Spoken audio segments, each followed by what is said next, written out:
Olha que história interessante, é rápida. Um empresário americano estava fazendo um trabalho de 2 semanas em Israel. E um dia saiu para almoçar e foi até um restaurante que haviam indicado para ele.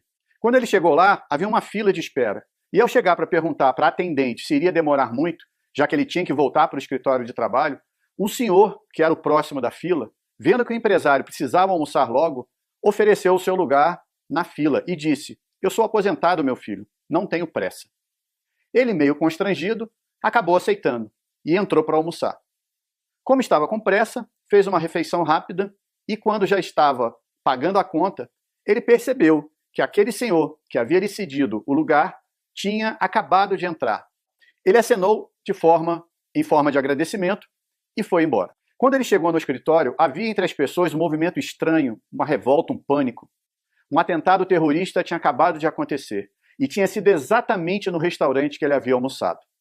Imediatamente ele se lembrou daquele senhor que havia lhe cedido o lugar na fila e que provavelmente estaria ferido ou mesmo morto. Ele entrou em choque com aquilo. O homem lhe cedeu o lugar e, se não tivesse feito isso, ele teria sido a vítima do atentado. Ele então passou a buscar informações de todas as formas para descobrir o número de mortos e de feridos. 3 dias depois, ele consegue descobrir que aquele senhor estava internado em um hospital de Israel. Ele imediatamente parte para lá e encontra o filho daquele senhor. Ele conta para o filho o que aconteceu com ele, com aquela gentileza que ele recebeu, que acabou salvando a vida dele, mas que, infelizmente, trouxe aquela situação para o pai dele. O empresário, então, fala para o filho que, em forma de retribuição, gostaria de pagar todas as despesas médicas e de tratamento, que eles não ficassem preocupados, que ele teria condições de bancar o melhor que ele precisasse. O filho daquele senhor explica que não haveria necessidade dele fazer nada daquilo, pois lá em Israel, as vítimas de atentado terroristas recebem toda a assistência do governo. O empresário, de qualquer forma, deixa com o rapaz seus telefones de contato e diz que qualquer coisa que eles precisassem, que ele poderia pedir para ele. E até o dia da sua volta aos Estados Unidos ficou ligando para saber da recuperação daquele senhor.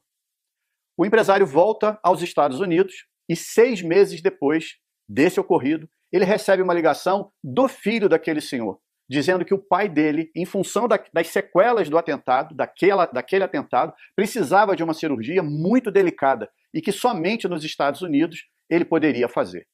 E perguntou se o empresário poderia ajudá-los de alguma forma. O empresário imediatamente disse que sim.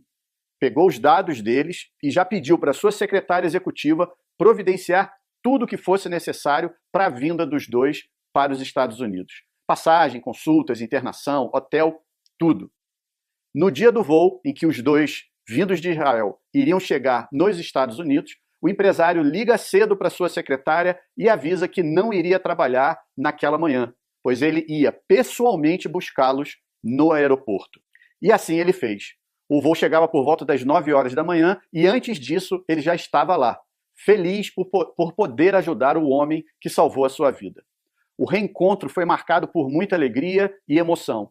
E quando eles já estavam no carro se dirigindo para o hotel em que os dois iriam ficar hospedados, o empresário escuta no rádio do seu carro a notícia de que um avião havia acabado de atingir uma das torres gêmeas em Nova York. Era 11 de setembro de 2001. E o escritório do empresário, que ia toda manhã bem cedo trabalhar, era exatamente no World Trade Center. A presença daquele senhor na vida do empresário havia salvo novamente a vida dele. Primeiro, ele foi salvo por ser ajudado, depois foi salvo por ajudar. E se ele não tivesse tido a gratidão de fazer o que fez, como teria sido essa história? Às vezes, um ato simples de ajuda pode mudar a vida do outro. E mesmo que, para isso, a nossa própria vida possa não seguir tão bem. Às vezes, um ato simples de ajuda pode mudar a sua própria vida também. E assim, sua vida seguir muito bem. Exerça a gratidão. Fica a dica. Um abraço. Tchau, tchau.